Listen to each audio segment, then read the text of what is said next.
तो अनएम्प्लॉयमेंट क्या चीज है? Unemployed refers to those people who are willing and able to work but are without jobs. उनके पास जॉब्स नहीं है, सही है, वो बेरोजगार हैं, दे आर अनएम्प्लॉयड, लेकिन वो काम करना चाहते हैं, वो विलिंग भी हैं और वो साथ साथ एबल भी हैं। ठीक है, विलिंगनेस टू वर्क कैसे आती है हमारे पास? हमारे पास विलिंगनेस टू वर्क आती है जब हम देखते हैं, हम किसी भी ऑक्यूपेशन में जब एंटर करना चाहते हैं, हम कोई भी जॉब ढूंढ रहे होते हैं, हम किसी भी इंडस्ट्री में एंटर होना चाह रहे होते हैं, करियर ढूंढ रहे होते हैं, तो उसके लिए हमारे पास विलिंगनेस आती है। तो हम देखते हैं कि यार इसके अंदर पैसा है, इसके अंदर हमारी ग्रोथ है, हमारे पास करियर पर्सपेक्टिव्स हैं, ठीक है, हम इसमें अर्न कर सकते हैं, हम आगे जा सकते हैं। तो यहां से हमारे पास विलिंगनेस जनरेट होती है। और एबिलिटी कैसे जनरेट होती है? एबिलिटी जनरेट होती है जब हमारे पास रिक्वायर्ड स्किल सेट होता है उस ऑक्यूपेशन में एंटर होने की। मिसाल के तौर पर मुझे डॉक्टर बनना है, तो मेरे पास डिग्री है, मेरे पास एक्सपीरियंस है, तो मैं obviously right now I can't be willing and able to work as a doctor, neither willing nor able, क्योंकि मैं I am not a doctor. आ रही बात समझ में? तो एबिलिटी हमारे पास कैसे आती है? एबिलिटी हमारे पास आती है जब हमारे पास रिक्वायर्ड स्किल सेट होता है, रिक्वायर्ड एजुकेशन होती है, रिक्वायर्ड ट्रेनिंग होती है।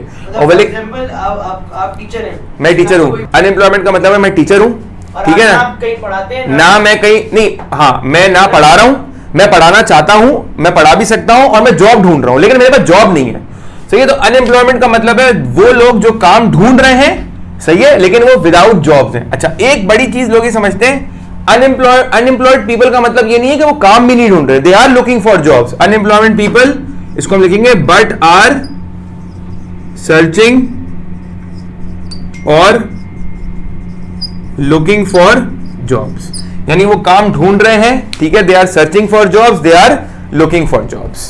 ये ध्यान में रख लेना कि अनएम्प्लॉयड लोग जो होते हैं वो इकोनॉमिकली एक्टिव भी होते हैं। इकोनॉमिकली एक्टिव हम उनको इसलिए बोलते हैं क्योंकि वो काम ढूंढ रहे हैं, वो बिल्कुल लेबर फोर्स से बाहर नहीं हो गए। हर बंदा साकिब जो पार्ट ऑफ लेबर फोर्स है, हर बंदा जो पार्ट ऑफ लेबर फोर्स होगा वो साथ में याद रखना इकोनॉमिकली एक्टिव भी होगा।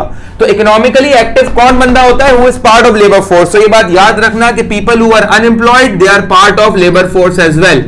Unemployed people are part of labour force. तो हमने खलील क्या देखा कि भाई अनएम्प्लॉयड लोग वो होंगे जो काम ढूंढना चाहते हैं, काम करना चाहते हैं, काम करने के डिजायर रखते हैं, उनके अंदर विलिंगनेस है कि वो जॉब करें, बिकॉज विलिंगनेस हमारे पास आ रही है, हमें पता है कि यार हमें इस मार्केट में पैसा मिलेगा, हमें पता है कि इस मार्केट में हमारी ग्रोथ अपॉर्चुनिटीज हैं, हमें पता है कि हमें फ्रिंज बेनिफिट्स मिलेंगे, जैसे आपके वेज नॉन वेज फैक्टर्स होते हैं, ठीक है, हमें पता है कि हमारा करियर अच्छा है, तो हम ये वाला करियर बनाना चाहते हैं, तो I am willing to work, I am ready to work, मैं काम कर सकता हूं, मुझे पैसे बनाने हैं, I am physically, mentally and educationally prepared to work, able to work, yes मेरे पास प्रॉपर डिग्री है, ट्रेनिंग है, एजुकेशन है, लेकिन मैं काम ढूंढ रहा हूं, मेरे पास अभी जॉब है नहीं, but that does not mean that I am not part of labor force. So people who are unemployed are part of labor force. Labor force के अंदर कौन लोग आते हैं साकिब? Labor force का मतलब होता है people who are willing and able to work. यानी तुम ये समझ लो कि those people who are willing and able to work, they are part of your labor force. So labor force consists of economically active people. Labour force consist of economically active people. तो labour force के अंदर हमारे पास economically active लोग आते हैं, ठीक है जी। Labour force के अंदर वो लोग आते हैं जो विलिंग टू वर्क हैं and they are also able to work. अच्छा, लेबर फोर्स फर्दर डिवाइडेड है into people who are employed plus people who are unemployed. तो साकिब हमारे पास दो चीजें सामने आ रही हैं, एक वो लोग हैं लेबर फोर्स का हिस्सा जो लोग एम्प्लॉयड है, यानी जो लोग जॉब कर रहे हैं, यानी वो काम करना भी चाहते हैं, कर भी सकते हैं और जॉब पे लगे हुए, सही, यानी फॉर एग्जांपल टीचर्स, वो टीचर्स जो एम्प्लॉयड हैं, ठीक है, चाहे वो सेल्फ एम्प्लॉयड हो या वो किसी ऑर्गेनाइजेशन में काम कर रहे हो, ये वो लोग हैं जो एम्प्लॉयड हैं जिनके पास जॉब्स हैं।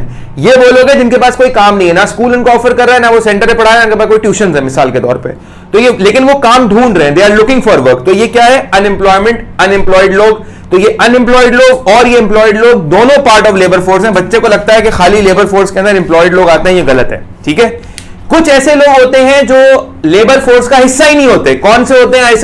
ऐसे लोग, people who are not part of labour force. तो people who are not part of labour force का कौन लोग होंगे? Who are not willing to work, who are not willing and able to work. Neither वो willing to work है, neither वो able to work है। कौन से लोग होते हैं इसके अंदर? ऐसे फुल टाइम स्टूडेंट्स, यानी आप लोग जो इस वक्त अपनी पढ़ाई को कंटिन्यू कर रहे हैं, जॉब ढूंढना ना उनके दिमाग पर है, ना अभी वो जॉब कर सकते हैं, नाइदर विलिंग है नाइदर एबल है। फुल टाइम स्टूडेंट्स जो सिर्फ और सिर्फ अभी पढ़ रहे हैं। Number two, people who are retired.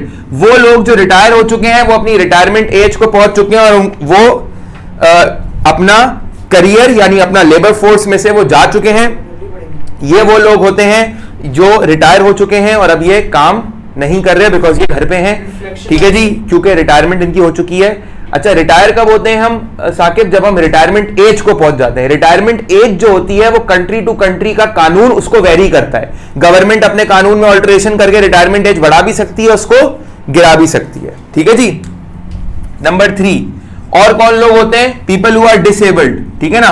If they are mentally और फिजिकली डिसेबल्ड, उनके साथ कोई डिसेबिलिटी है तो वो ना काम कर सकते हैं, ना वो काम कर पाएंगे, ना वो विलिंग होंगे, ना एबल होंगे, इसीलिए वो पार्ट ऑफ लेबर फोर्स नहीं है। Number 4, people who are prisoners, ठीक है ना, जो जेलों में बंद हैं, प्रिजन्स के अंदर बंद हैं, वो भी लेबर फोर्स का हिस्सा नहीं है। अच्छा, ये बेसिकली सारे के सारे लोग डिपेंडेंट हैं। ये बेसिकली सारे के सारे लोग कौन है? ये डिपेंडेंट है, ये डिपेंडेंट पॉपुलेशन का हिस्सा है। ये सारे के सारे लोग कौन है? ये सारे के सारे लोग डिपेंडेंट है, ये डिपेंडेंट पॉपुलेशन का हिस्सा है, ठीक है। जितने ज्यादा, अगर फुल टाइम स्टूडेंट ज्यादा होंगे, रिटायर्ड लोग ज्यादा होंगे, डिसेबल्ड लोग ज्यादा होंगे, प्रिजनर्स ज्यादा होंगे इकोनॉमी के अंदर, तो इससे क्या होगा? डिपेंडेंसी रेशियो हमारा बढ़ेगा। या याद रखना, डिपेंडेंसी रेशियो एक इंपॉर्टेंट चीज है।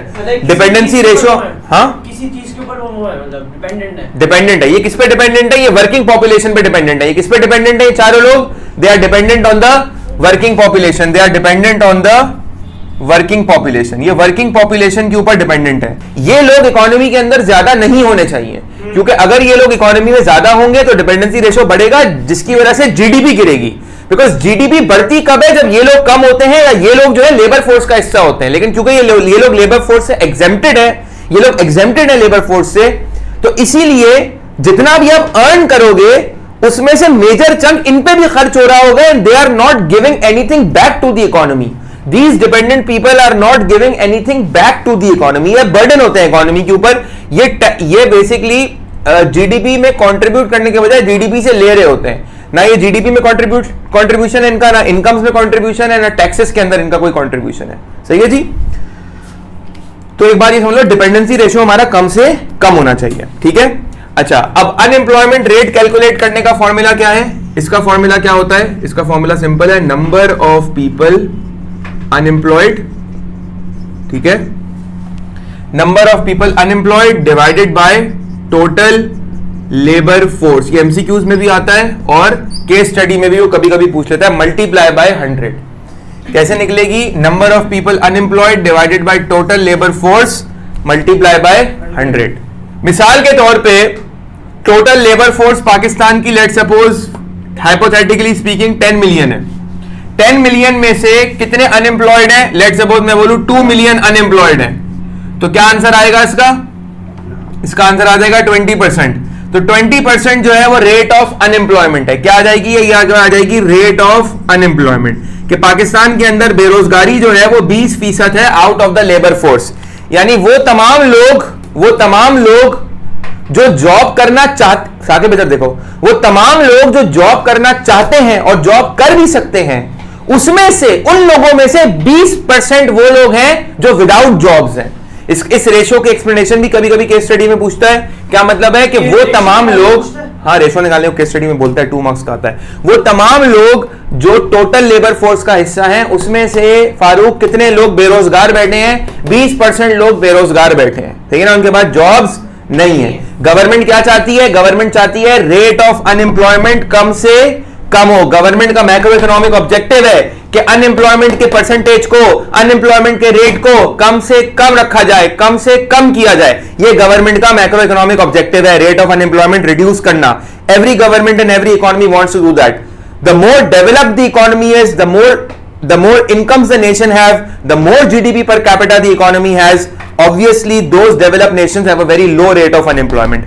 The unemployment rate is higher in developing economies, in poor countries where GDP per capita is also low, which are not, with those nations who are not economically developed, that have low rate of economic developments, उनके अंदर rate of unemployment जो होती है वो high होती है। तो guys, इस वीडियो के लिए इतना ही था। अब सबसे मुलाकात होगी अगली वीडियो में एक नए एक्साइटिंग टॉपिक के साथ। अपना बहुत सारा ख्याल रखिएगा और इस वीडियो को लाइक और सब्सक्राइब एंड शेयर करना मत भूलिएगा। तब तक के लिए टेक केयर।